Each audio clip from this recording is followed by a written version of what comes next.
Blog Talk Radio. Oh, my man. Yo, he clean right there. He surely saw. That's what I'm talking about. Look at them shoes. I'm talking about. Yeah, we were always classic. From chief of the tribe to pharaohs to kings. From New York cotton club to Alabama juke joint.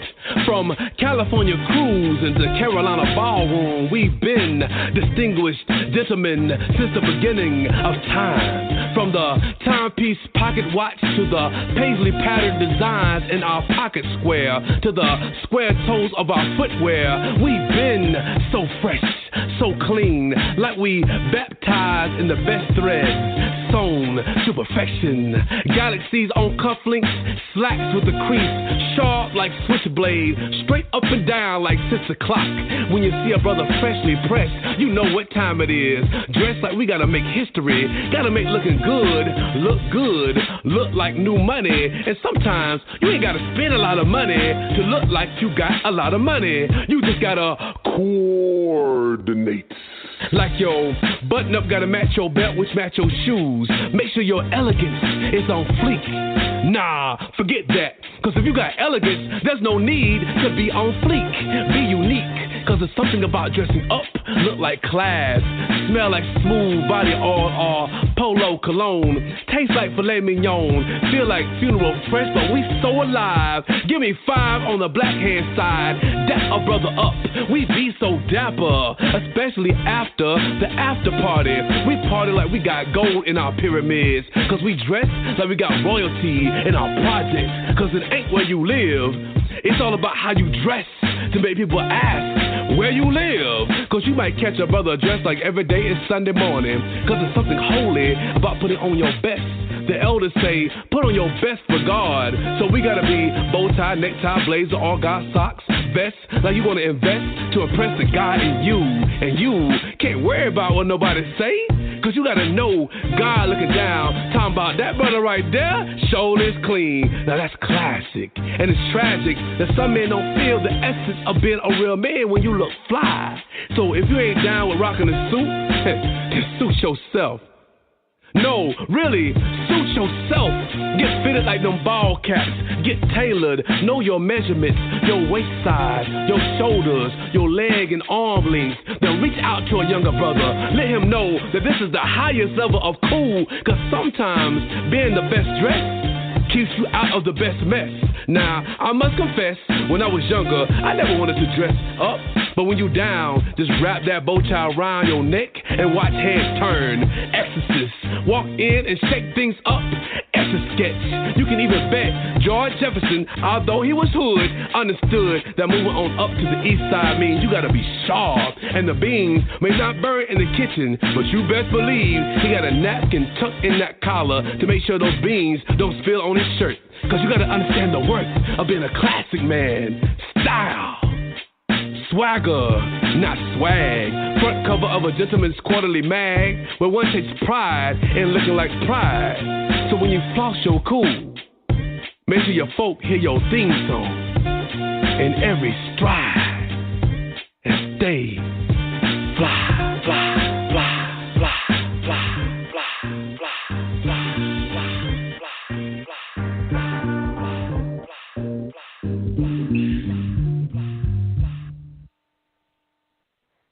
You are tuned in to another episode of Endie Fiya right here, with Nikia. Guys, I got a lot of shit to get off my chest tonight. I'm going to just have to start, right out. But let me let you know who that was. That was our 2018 Endie Fiya Legend Award winner, Moody Black. If you're in the South Carolina area, I'm going to get more details on the show. I actually got the information last night. But Moody Black will be opening for Life Jennings in a live concert on March the 15th, 7 p.m. to 2 a.m. All I know is it's Club Epic. I'm not sure the location in South Carolina, but as soon as I get the information, you all will go get the information. You know, Life Jennings from, way back in the back, Life Jennings. I can't remember anything he sung right off the top of my head, but yeah, Life Jennings, Moody Black, opening up for him, South Carolina, March the 15th. Now, let me go back to where I was at, all right? Now, y'all know what I told you last week. If my co-host didn't show up, we was going to be looking for another co-host, right?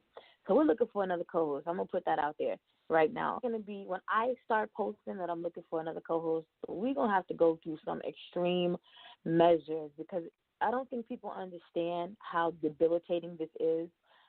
You all know I can rock the show by myself. That's not an issue. But when you expect something out of people and they don't come through, you know, I give people 1,000% of me. I don't get no sleep because I'm doing for other people instead of taking care of me.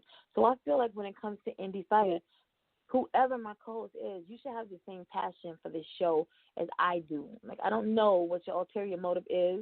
I don't need to know because you shouldn't have one other than to represent this show to the fullest, you know? And I understand people got lives, but damn it, I got a life too. I can't do anything I want to do because this right here, this is what I'm passionate about. And I give everything to this show and my guests on the show. So I feel like anybody who comes on board, that's the mentality that you need to have. All right? You don't need to come with nothing else other than to be here for the show, for the guests. Like, don't make yourself look stupid by continuously not showing up. And this goes across the slate. I'm not talking about one person in particular. I'm talking about every co-host that I've had on the show, you know? So there's going to be we're gonna do some soul searching and some digging. We're going to the bottom to get this next co-host. All right? Okay? All right? As long as you guys rock with me or continue to rock with me, I'm going to be all right. Now, you know that we typically do not discuss entertainment news, celebrity news, hot topics, all of that. We don't discuss any of that on our Tuesday nights and our Thursday night show because we save that for our guests. We talk about that on Saturday's show, He Said, She Said. But, you know, I had to rant last week about Jussie Smollett and all of the memes that I was getting. I listened to that show today, and it was mad funny. It was mad funny. But all I want to say is, you know, I continue to keep this young man lifted in prayer. Because right now everything, and I saw the news report today where the attorney for the state, she gave I've never heard anything so detail-oriented in my life. Like, she was giving closing statements is what it felt like. You know, and the man had just posted his bail. And so, but she was very, very thorough in everything that she said. But again, you know, these are all alleged speculations. Even though they sounding really strong, you never know. So we're going to keep this young man in our prayers because he does need it, regardless of if this is a true situation or if it's a hoax, something that he himself, you know, constructed. He still needs prayer because if your mind is that sick, if you've been hurt that bad, and I thought this morning when I read an article last night, Jussie has a song called Hurt People, Hurt People. And so whatever has happened that, you know, could have possibly caused this, if it is true, you know, he spoke about that with the release of his first album last year, like around this time, Hurt People, Hurt People. So just continue to keep Jussie lifted up in your thoughts and your prayers. But again, don't be sending me the memes and shit because I don't want to see them. All right? With that being said, you know, it's never about me on the show. It's always about the guests that we have on the show. And I want to say every guest that I have on the show is a favorite of mine. But this young man that I have on the show tonight, I actually had the opportunity to interview him, I don't know, maybe 5 years ago. What are we in? 4. It was 4 years ago. It was 2015. And the funny thing about it is I went to my old show and pulled up. I needed to see some dates, all right? So 4 years ago on tomorrow, I interviewed this young man for the first time. February 22nd, 2015, I interviewed him for the first time. And he was probably 8, I think, 8 years old maybe. We're about to turn 8. He was young, and he was the youngest person that we had ever interviewed. And he's the youngest person on this show that we have, you know, interviewed thus far. I'm talking about Jerusalem. He hails from Schenectady, New York. He's a 13-year-old rap artist signed to Indie Label S.M.G, the Scarfella Music Group. Besides recording, Jerusalem is still an A student.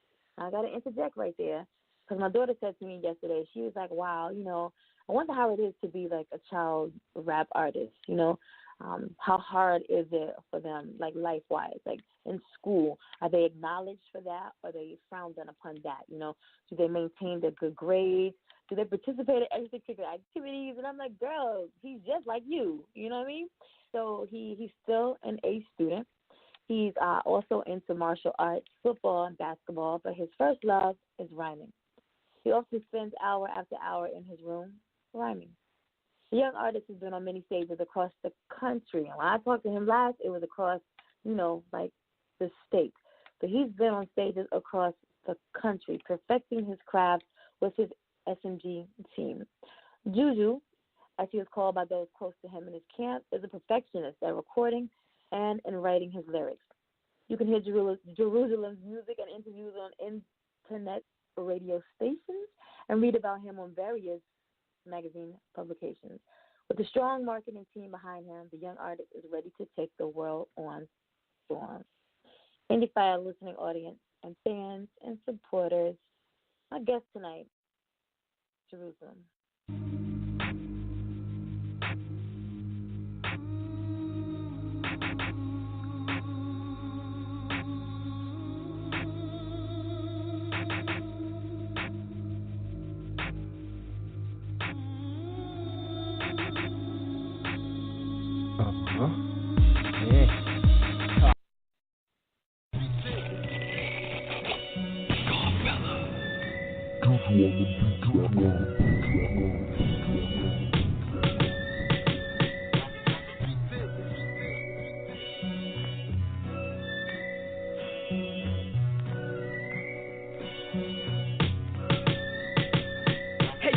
Cause when I say it, the whole world gonna feel it. A nuclear energy, then a master realness. Blew 20,000 on the studio bet. So I'm in the booth splitting mics, doing my best.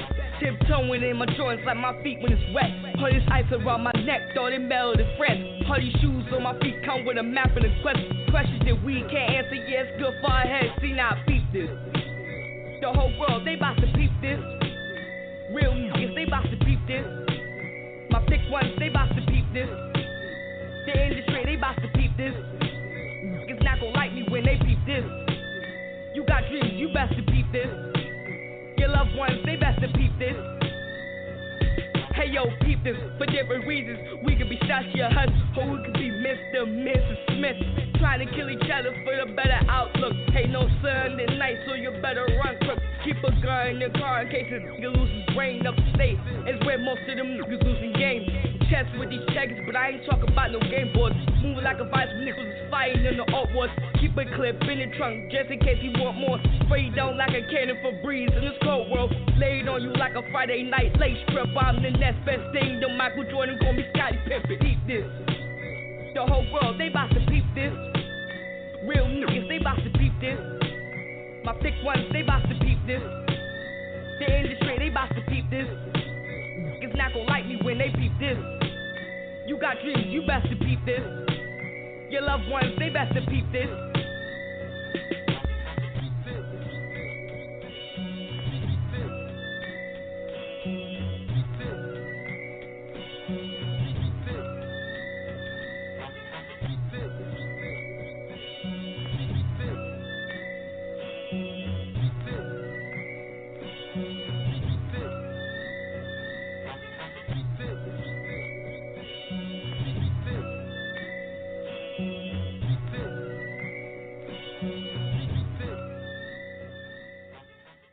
If you just tuning in, you're live right here on Endie Fiya with Nakia and our special guest, Jerusalem. Now, y'all know what happened, right? I'm always on mute, and I'm talking, and I'm on mute. But I got it now. I'm good.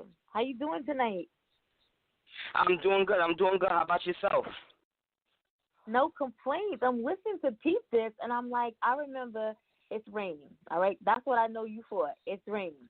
And I'm not sure when we received Peep This, but I hadn't had the opportunity to listen to it, but I'm comparing now to It's Raining and to now. So I'm going to, like, flip my questions tonight. How, when you listen to yourself, in what ways has your newer music changed from when you first started? It changed a lot, from Scar helping me write, when I was little, in It's Raining days, he helped me, piece a couple bars together and things like that. But now I've learned more. I'm more of a I upgraded from a student to a teacher of the game. I know how to program beats. I know how to record myself, things like that. But the changes I do it. He's no longer a student. He's actually a teacher. And I feel like in the industry, you can't just be on one level. You need to learn all aspects of the industry. And at such a young age, that's very exciting that you find yourself now able to, teach and inspire others as you have also been taught. So big up to you for that. When did you start in the music industry? I actually started like a while ago when I was little. I would always hear beats and I would always try to piece together words, and I tried to say them, but, I was little so I couldn't, really form words together. But when I actually started, like, recording, I was 7. That's when It's Raining had first came out. That was my first song ever. That was my first time being introduced to a mic and hearing myself. And, saying to myself that I've officially became a recording artist, so, yeah. Do you come from a musical background? Yeah, of course I come from a musical background. My father, going back from his, my family, grandmothers, great-grandmothers, things like that. I come from a great musical background. That's how, I'm not to brag, but that's how I'm so good. He said not to brag. Oh, all right, yeah. I think that now being so young, I can't really say when you were, younger, but when you were younger, because you started at age 7, did you have that foundation in the church like a lot of artists do, or was it just the fact that you had the musical, background from your family? Both. Actually, both. My name is Jerusalem. That's a name in the Bible, Right. Yeah. It comes from both ways, Right.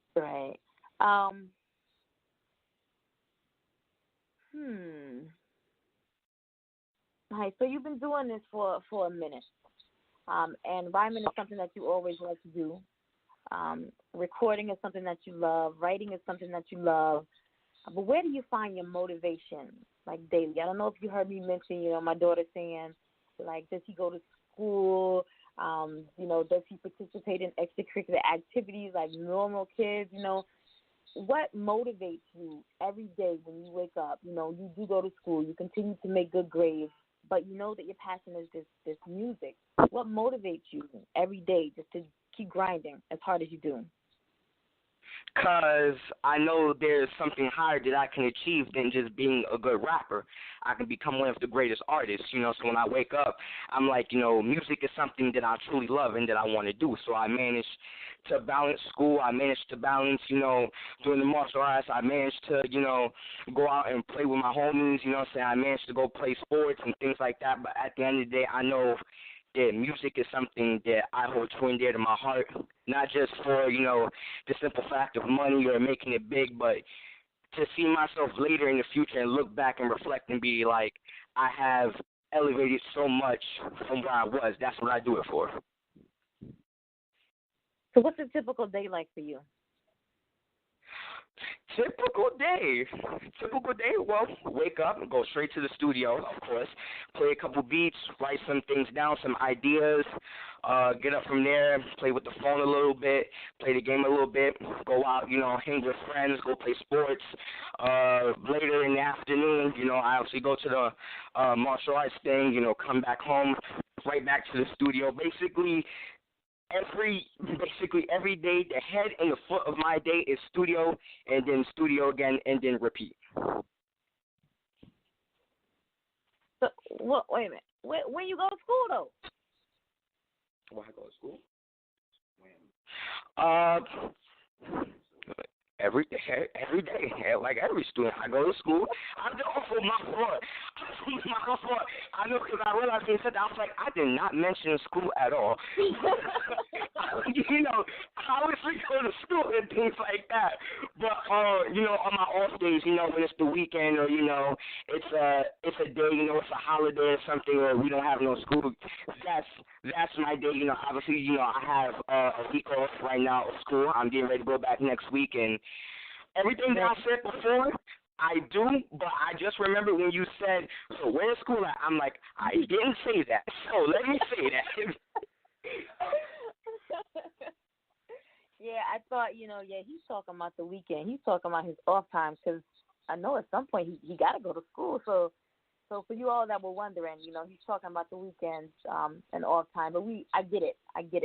That's how passionate he is about his music in this industry. And I feel like a lot of artists, a lot of older artists should adapt that same mentality because they get up one day, I'm going to write a little bit today, you know, tomorrow I'm going to just skip, and the next day I might hit the studio for 30 minutes, and the next day I'm going to skip, and then I might write, you know, a few more bars. You have to be consistent with this. You know, you can tell the difference between artists who work on this on a daily and artists who, you know, make this a hobby and expect to be leveled up like the artist who works on it on a daily. So big up to you for that right there, most definitely. What are your thoughts about the current state of the game? What do I think about the state of the game right now? Yeah. Listen, I'm not hating. You know, I listen to the music myself. You know, I have a brother that listens to this music, so I'm not gonna hate and say, oh, you know, rap is different, and I don't agree with the way rap, you know. So, you know, this is no diss to older people or anything like that, but new people are born into this world. Generations go on. New kids want to hear new things. And as music, you know, elevates and progresses, new people are coming. So anybody can jump in the middle of that and be like, I just created something. So I'm not saying that the music today is bad. I'm just saying that if we look back on what, you know, Prodigy, Nas, even your 50 Cents, your Jay-Z's, you know, music has definitely took a turn where words that mean something don't mean nothing anymore. You can talk about a life or death situation and only a small sum of people fulfill that music and understand it, where you have somebody over here talking about drugs, cars, Hollywood lifestyle, and 100 million people will rush to that. So I think music has become faker, if I would say that. Mhm. So with that being said, and I know you named some old school artists, who influences your style?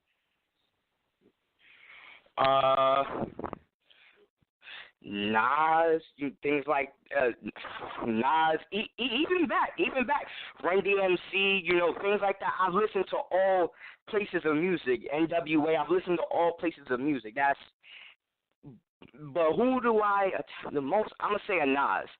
Nas is definitely one of the people that I have, you know, definitely in me. And if you had the opportunity to perform with anyone, whether they're living now or whether they're deceased, who would that person be or persons be? You know, your standards would be, you know, your Biggie, your Pox, but a young rapper, unfortunately, that passed away, I think, 8 months ago on the 18th, XXX Tentacion. He was definitely one of the people I looked up to. You know, not because, you know, I looked up to him as a role model because I liked the way he was, the way he talked.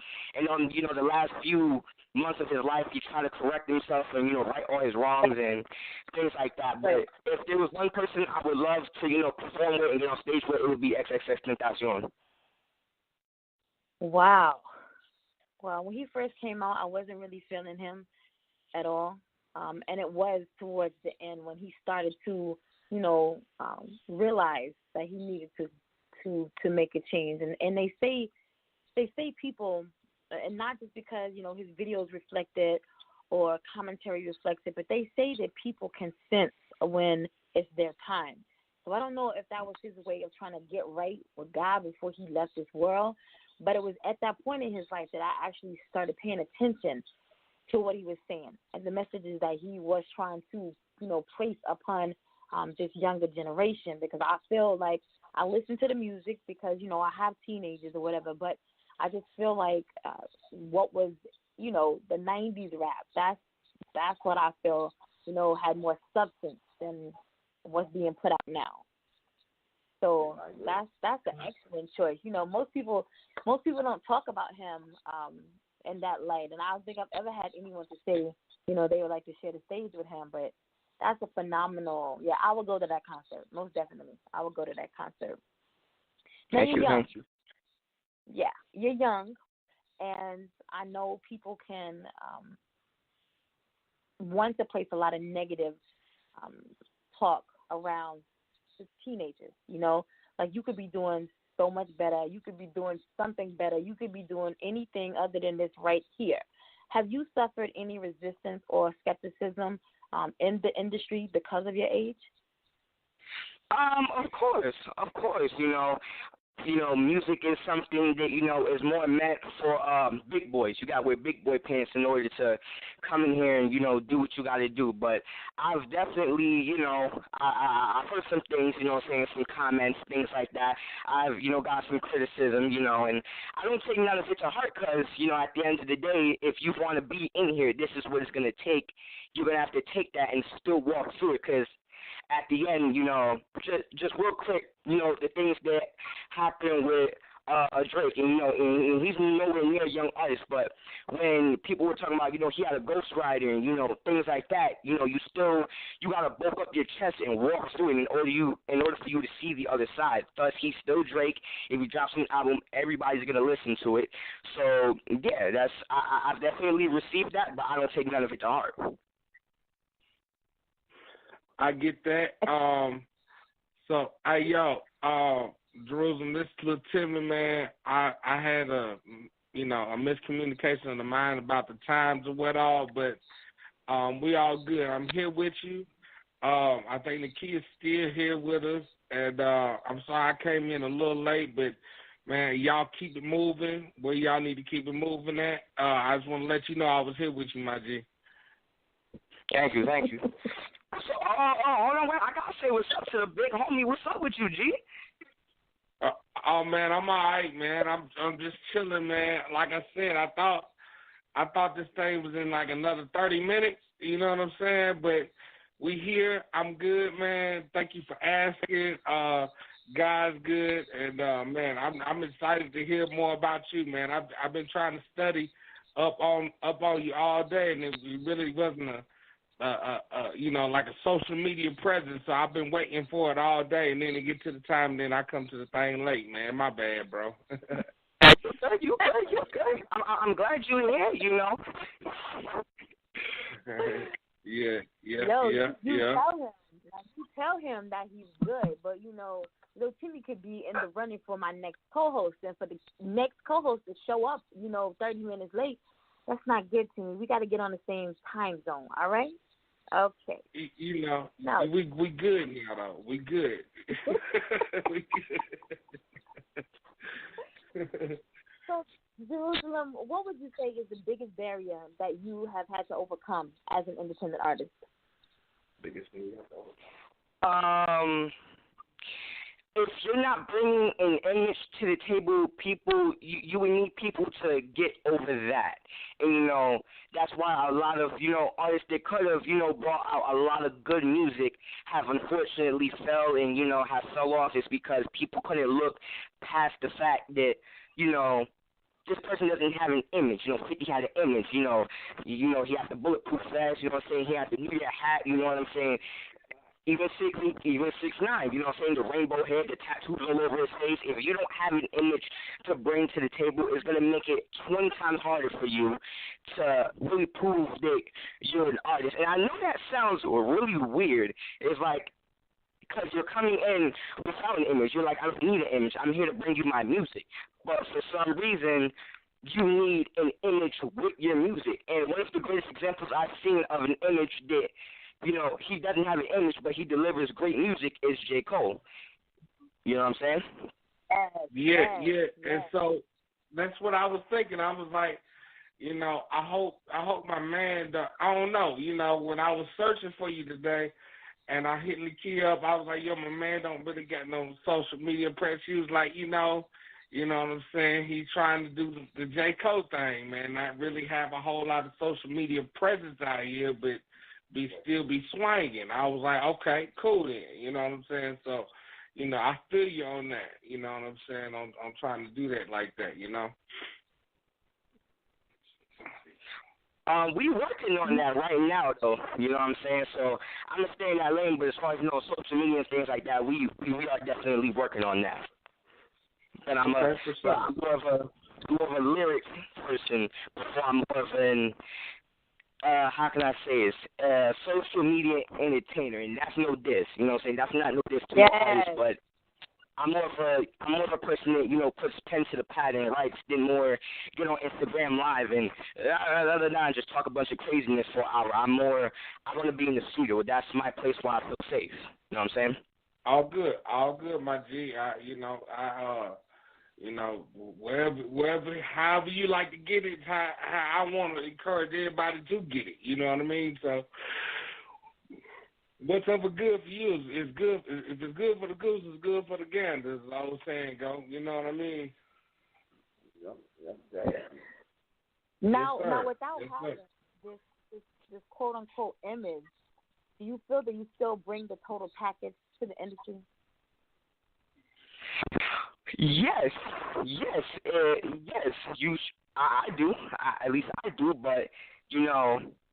You definitely should feel that way. If you don't have the image, you should definitely be like, I can still deliver at 150% against this person that comes in with an image and the cool tattoos and the cool hair, you know, and the things like that. You should still feel in yourself that I can compete with that and I don't get intimidated by that. That at the end of the day, I know even if that guy manages to take off first and I'm still here, that my group of following will come as time goes on, you know? Yeah. So as a rap artist, you know, rap and hip hop probably get the most. People talk the most.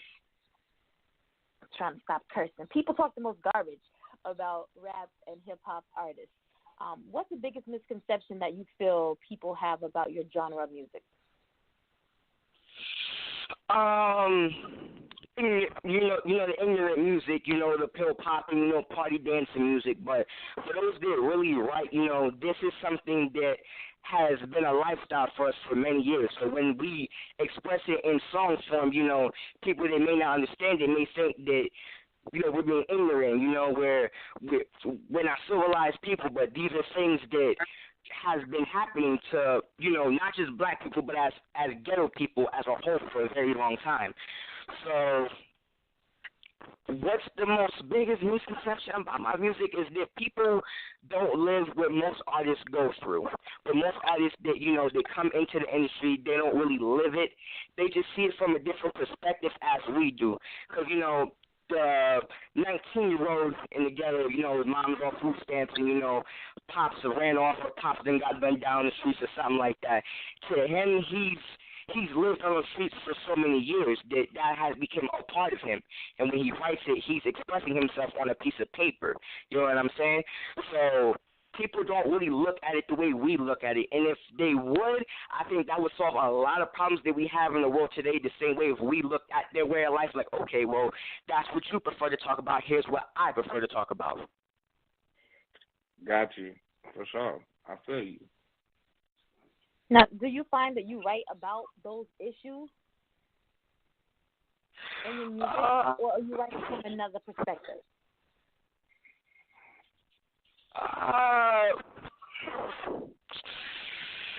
Wait, say that one more time for me.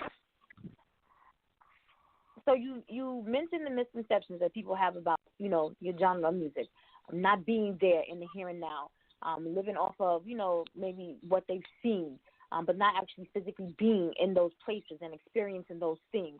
So do you feel that you write about those issues more in your music? Yes and no. I've never been in, you know, a ghetto place where I've definitely been to these places, you know what I'm saying? Being from my father, has took me to these places, I've lived in these places for many times, so I can write on an equal level. I can write about a story from a 19-year-old kid from New York City who came up to riches from nothing, and I can just simply write, my fly bars, and things like that. So I'm not going to say I lean towards more of, talking about that issue. I'm kind of in the middle with talking about it and then talking about something else.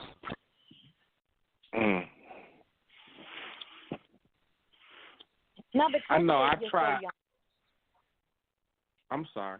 Because you're so young and you haven't experienced a lot of, and I'm not going to say you haven't, but most kids your age haven't gone through what, let's say, the typical 30-year-old has gone through. So what do you talk about in your music? You talk about, like, age questions, you know what I'm saying? You like the little girl next door, or, you listen to old school rap and you vibe off of that, you catch a feeling off of that, and then you twist those words and turn them into something that's relatable for you. What do you talk about? With a lot of that, I know people personally. So, my father, I've heard stories, and like I said, it's not like I've lived in the suburbs somewhere, I visit the quote-unquote ghetto every once in a while. I've been in these places. I was born, in some way raised in these places. It's just my parents felt it would be a better life for me if they, moved me away from that. But, right. Like I said, I write more off of a level of, I know a person is going through that, and I know that words can tell a great story, depending on how you put it. So, I do write, more about that because that's what I'm more, aware of. That's what reaches out to me the most and grabs me when I, like my stable dreams, that this out, that right there was definitely one of the half on half, let me talk about how fly I am and then let's talk about, what's really happening on the streets and things like that. So I and I'm not gonna lie, I do listen to old school rap and I'm like, it does put me in that mood of, once again, like I said about how words can tell a great story, it puts you like you were there and you felt it. So I do grab things of the feeling that I have from that and I transfer onto paper. But have I been in these situations before? Many of times, but I'm nowhere near where, a 30-year-old man would be. And I'm not going to sit up here and I'm not going to say, I've been through just as much as a 30-year-old man because that would be lying on my part. But have I seen these things? Have I been somewhere through these things? Of course. So from getting that feeling of music and knowing people personally and these things happening to me myself, that's where I'm going to write. I get that, man. And me being an artist and a rapper, I certainly get where where you at with the whole thing. I guess one of my questions to you is it good? Is it better for you to be, because I ain't gonna lie, when I approach a rhyme or a song or whatever, I approach it on the feel, you know what I'm saying, of the music. I don't really approach it on the feel of how everybody else wants me to feel. You dig what I'm saying?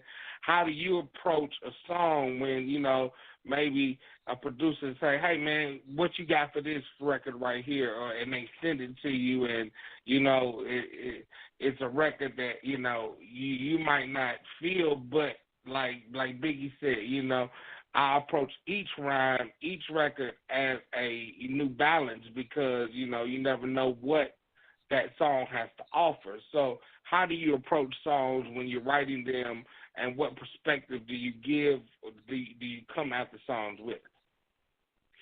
A lot like yourself, what you just said, I approach song more for feeling, so when you're in when you're in the studio with a producer and he plays a certain beat, and you may not be really feeling it, if they don't want to change the beat, you know what I'm saying, that's kind of like you're not really letting me perform at the level that I want to perform at. And, if you're like, no, this kind of needs to be the beat that we need to rhyme to, all right, I'm not going to argue with you about that. I'm not going to sit here and bicker back and forth with you about, I'm not feeling the beat, but, if I say, maybe not this particular beat, because consistently when I make a beat or I hear a sample or I hear an instrumental from an industry beat, it automatically grabs me and I walk into it with the feeling of I like it enough to sit down and write, and write the whole song through.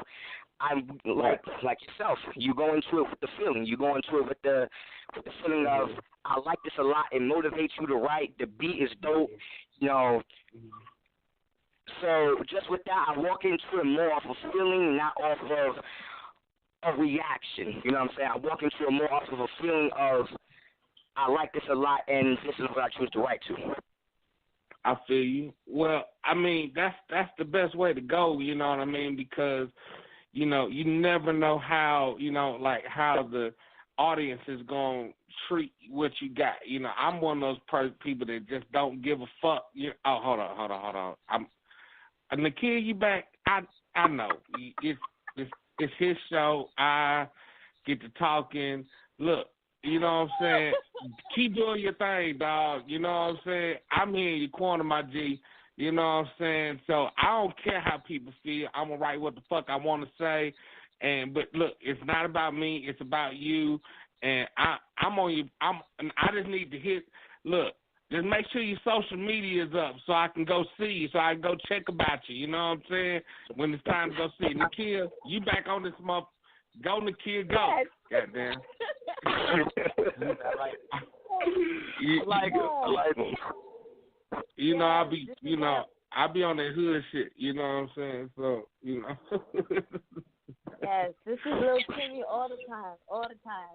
Tell us something about your songwriting process. Now, what comes first for you? Your lyrics, and then the beat, and then you write your lyrics with them.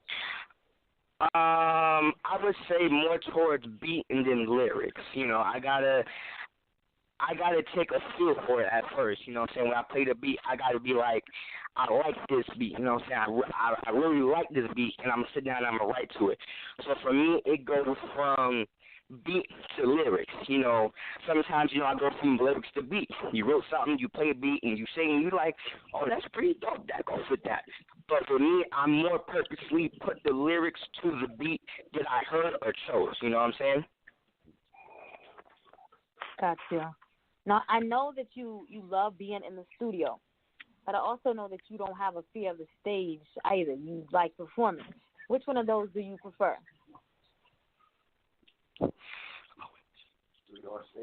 Honestly, I'm gonna say stage.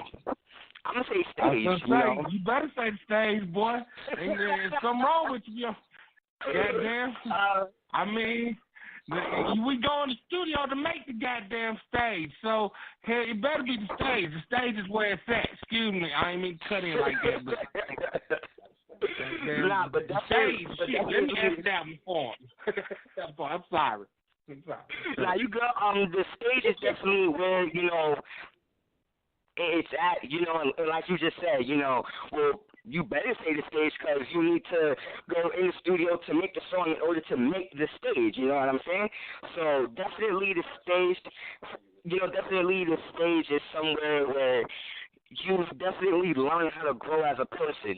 From with slow movements and not really wanting to get out of your comfort zone, to actually, interacting with the fans, you know what I'm saying? So they don't really feel like they're watching, their favorite rapper. They're interacting with him, you know what I'm saying? So definitely the stage is where I feel is the best. That's where the stage is. I mean, the studio is what we make the stage for. You know what I'm saying? The fans want our music. They love us. You know what I'm saying? But we got to be able to go put it back to them. So the stage has got to be it. You know what I'm saying? And, yeah, man, I agree with you on that one, dog. You know, the stage is everything. That's my safe haven. So you better say the stage, because that's where you get the paper at. You don't get the paper in the studio. You know what I'm saying? I dig it. Do you have an audience preference? Like, I'm sure, you know, a lot of your classmates or, you know, the younger generation flock to you. But do you prefer, you know, performing at, say, a birthday party versus being on, like, South by Southwest stage? What do you prefer? South by Southwest stage, you know, you know, doing other things is good, but South by Southwest stage is, you know, like I said before, you know, you learn how to grow as an artist, as a person, as a performer. But I definitely prefer that, you know, because maybe these people may have never heard me before, you know what I'm saying? So when I get done with a song, you know, everybody's looking at me like, what just happened? You know what I'm saying? That's what I'm more grateful for, you know what I'm saying? And a South by Southwest stage is where, you know, you may have a small amount of people there, but you can see yourself in a 20,000 seat arena, you know? So that's, you know, a South by Southwest is, you know, I feel it's more better. Most definitely. Talk about your track, Champion. Champion, this is a funny story, but I'm going to keep it short. Made the beat, then I lost the beat. So my computer crashed, and I did not save the beat at all. So I was like, oh, man, I just lost gold, man. And I tried it again like a couple minutes later. It did not sound exactly, it didn't sound nothing like what I made. So, you know, I was really, you know, upset about that. And I gave it like a day or two later. I came back in the studio. I found the sample again. I loaded it into the beat machine. And from there, I got the same groove back from it, you know, than what I did, you know, 2 days ago. But then, you know, immediately, you know, like earlier in the interview, off of feeling. I went into it off of feeling. I was like, this is a really dope beat. You know, I feel like a champion when I listen to this, and I feel like a champion when I write it. So, Champion was definitely one of those songs that maybe, and I'm going to say this, and this is me keeping it honest, maybe if I would have saved the beat, maybe that now would have been my first pick in song. Maybe it needed to go, you know, you make the beat, you lose the beat, you get really upset about it, then you make the beat again, and this time you can perform at a, you know, excellent level. Okay, I got you. Let's give the people champion right now. Hey, my G, I got a trick for you to never lose the beat again, my nigga. Let me tell you what that is. Tell me it now. You ready? I'm ready. What, you got a Mac or you got a PC? I got a PC. All right. So on the PC, it's going to be Control, Alt, S. And that's going to save everything from then on, my nigga. You know what I'm saying? Use that motherfucker early and often.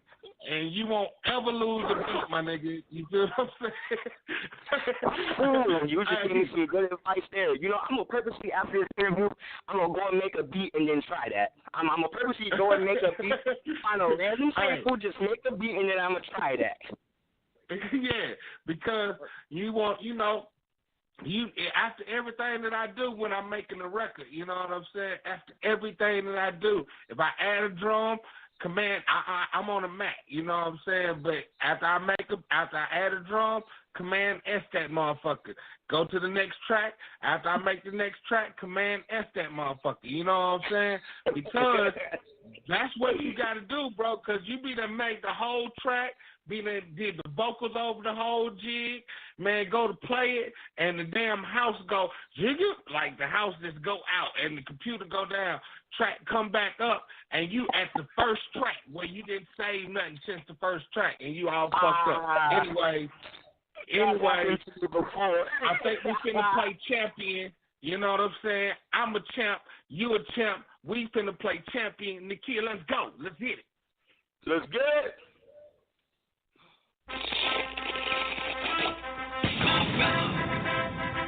Okay. Let's get ready to rumble. Let's get it.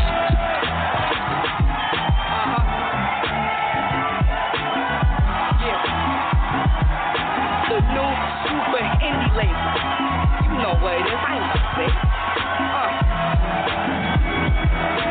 Round one. Check it. I'm on my championship. Flaws and all. Big ring in the guard. Famous to withdraw. I'm from upstate. That's where that thing go off. Moving state to state like biases in the morgue. War. I got the secret weapon in my pencil. Watch every swift. Yeah, the boy got a handle. Nice semi-craft. Tell them going light a candle. Producing every hour so your boy going animal. Influenced by the best. Nothing more, nothing less. If you thought something different, then you might as well be dead. You thought it's raining was the only thing I had for. I ain't had nothing in the status form full of surprises like friends turning informants. Watch every move, one trip. Yeah, you gone, kid. J-E-R-U-S-C-L-E-M. Ultimate rap star, bring it back once again. I'm on my championship. What they can't see, haters mad at what they can't be. Yeah, you know what it is. Yeah, I'm chasing my dreams, float like a butterfly, still like a bee. Yeah, you know what it is. All the way to the top, stacking my money, boy, I ain't gon' stop. I'm on my championship. Yeah, you know what it is.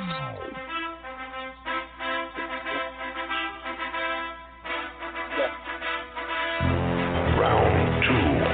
Fight. Cash me a check for $45 million. I'll do the work, but more than that, I'll get my profit. Automatic in the safe, money all up in the bank. Big house with a range, I guess you say life is great.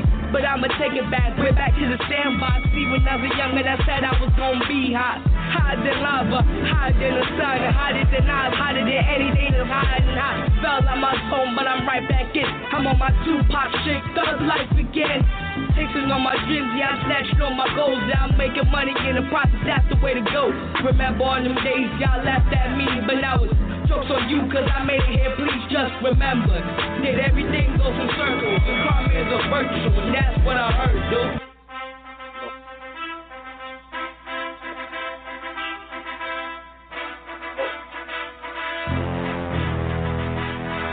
I'm on my championship, what they can't see, haters mad at what they can't be. Yeah, you know what it is. Yeah, I'm chasing my dreams, float like a butterfly, still like a bee. Yeah, you know what it is. All the way to the top, stacking my money, boy, and I ain't gon' stop. I'm on my championship. Championship. Yeah, you know what it is. Hey, man. All right. What y'all thought? I know the radio is crazy off this joint right now. You know what I'm saying? For real. I know everybody's going crazy. I'm going crazy over here in my mind like, man, why ain't I do that record first? I'm like, damn, that's too easy for him not to do. That shit's hot, kid. For real. I'm going to get with my people up in Brooklyn. I got some people up in Brooklyn. Shouts out to my cat 5050, the most deaf, the host with the most. I'm going to get up with my cats up there. I'm going to get my peoples up there to fuck with you, man. They going to love that shit up there in Brooklyn. You can believe that shit. For real. Shit's hot, G. Thank you. Yeah. Shit's hot. Shit's dope.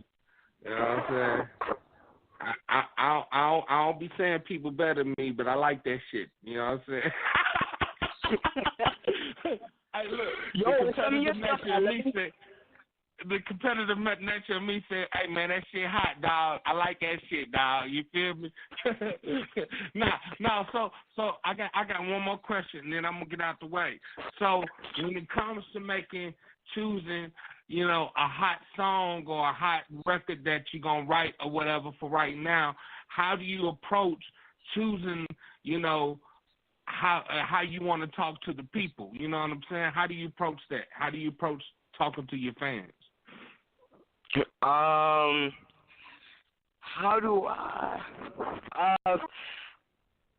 More, going into a song, once again, we're going to go back to it, the feeling of whatever the song gives you. If it's a hype, 808, you know what I'm saying, hard bass beat, and you like, well, I'm going to write something that, you know, pertains to this beat, you know, hard 808, hi-hat, trap beat. If it's something more slowed down, more Nas, more J. Cole, like, you know, you should rhyme something that matches that beat. If it's something, you know, it goes in and out, you know, then you should write something that goes in and out with it. But how do I'm going to talk to the fans more on a level of not getting too big-headed as an artist. Like, I'm still a person, you know, so I still want to talk to the fans on a song more so than I'm an artist, you're the listener, that's it. I kind of go into the, you know, even like I said about, you know, things like a storyline and, you know, things like that, and not only about a ghetto person storyline, but about, you know, maybe a white kid in the suburbs who, you know, his parents, you know, drug addicts and, you know, something like that. I talk about stories from all aspects, so I don't leave no part of people out, so everybody can relate to my song. Right. Got you, my G. I understand. Yeah. Hey, man, it's been a motherfucking classic time talking to you, my G. I'm going to let Nakia end the whole jig out with you. Hold up, boy. Here she go. Oh, my God. This is another one of those episodes that should have been a little bit longer because I feel like Timmy wants to pick your brain just a little bit more. But this is the time of the show that we give you the opportunity to go ahead and get all of your contact information out. Anybody who's listening now or who comes back and listens to a playback show, if they want to collab with you, if they want to get you on a tour spot, if they want to get you, I don't know, do a bar mitzvah, I don't know. Whatever they want and need you for within this industry, this is your opportunity to get all your contact information out now. All right, so Scarfella Music, Facebook, Scarfella Music, Instagram, you know, Scarfella Music, Twitter, you know. I just don't got my personal own where I post my music, but those are basically anything with Scarfella Music or S.M.G. Scarfella is where you need to go. You know, Scarfella S.M.G. at, you know, gmail.com, you know. Basically, you're on the right step if it has S.M.G. Scarfella or Scarfella Music in it. That's, you know what I'm saying, that's it right there. Hold up. So when you said Scarfella, you said Scarfella? Yes, sir. Yes, sir. All right, and then put music behind that, cause I'm doing it right now, my G. I've been trying to search you all day. I'm talking about sending text messages and the whole shit. You feel me? Okay, so I see Scarfella Music Group hashtag. I see that. That's you? Yeah, that's us. That's you right there, boom. And I still don't see no Instagram for you. Damn it, shit. Okay. We're going to figure this shit out. Yeah. We're going to... Yo, how can I get in touch with you, though? Man, look, it's probably going to be easier that way. Let me tell you, my nigga, anywhere on the World Wide Web, you put in LILTIMME, that shit going to come up. You hear me? Look at me, my name. You hear what I'm saying? No, it's not. Somebody else got that handle on Twitter. So that's not you on Twitter. It is a little different on Twitter. It's like at TIMME on Twitter or some shit like that. I don't really use Twitter, though. But look, anywhere else you put Lil Timmy, it's going to come up Lil Timmy. On Instagram, it's LIL_TIMME. There you go. See, my people know more about me than me. You know what I'm saying? But I know you go to Google and put it in that search line on Google. You just put Lil Tim in there, however you want to put it, with an E on the end of it, gonna bring all of me up. You hear me? It's hands, homie. Yeah, I heard you. Yeah. Everybody scream at one time for me just because the hands homie on the show. It's hands homie. I'm just bullshitting. This is my man's show.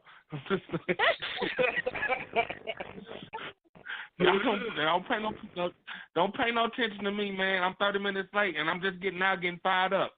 It's hands, though. That's right. That's right. I'm about to set you off, too. All right, so make sure you tune in. I love you, Nakia. I love Indie Fiya. I love you more. I love you more. I'm so glad you Hey, calling Jerusalem, keep it going, my G. Jerusalem, keep it going, my G. Whatever you do, don't give up, because if you give up, you can't keep going, right? You know? I feel you. I'm going to be looking for you, too, all right? Hey, my nigga, I ain't hard to find. You hear me? Fire. Just check the airwaves. Just listen to some shit to say, I'm dope, I'm good on air, Martin Luther. Count on me to make the shot every time I shoot it. Promise I'ma make it hot every time I'm cooking. Yeah, I'm in the kitchen cooking dope. I'm dope. Hey, look, I'm sorry, Nakia. I'm putting myself on mute. I ain't gonna say nothing else. I'm on mute. Thank you. So make sure you're tuning in on Saturday, 7 p.m. Eastern Standard Time, right here for He Said, She Said, back on day the 23rd, maybe, whatever next Tuesday is, right here with rap artist Slim Mommy, out of Florida, I believe. And then Thursday, 7 p.m. Eastern Standard Time, right here with Rosetta Marie, electrifying R&B pop artist out of Brooklyn. All right? Thank you, Jerusalem. I thank you to your management. It has been a pleasure being able to be back on the show with you again. As I stated in the beginning, I met you a long time ago when you were a little boy. So just to watch the elevation of yourself and your music has been amazing. So thank you for spending this hour with us. Your family, you know that you're welcome back anytime. So until Saturday, 7 p.m. Eastern Standard Time, you all have a good night. Have a good night. Hands off.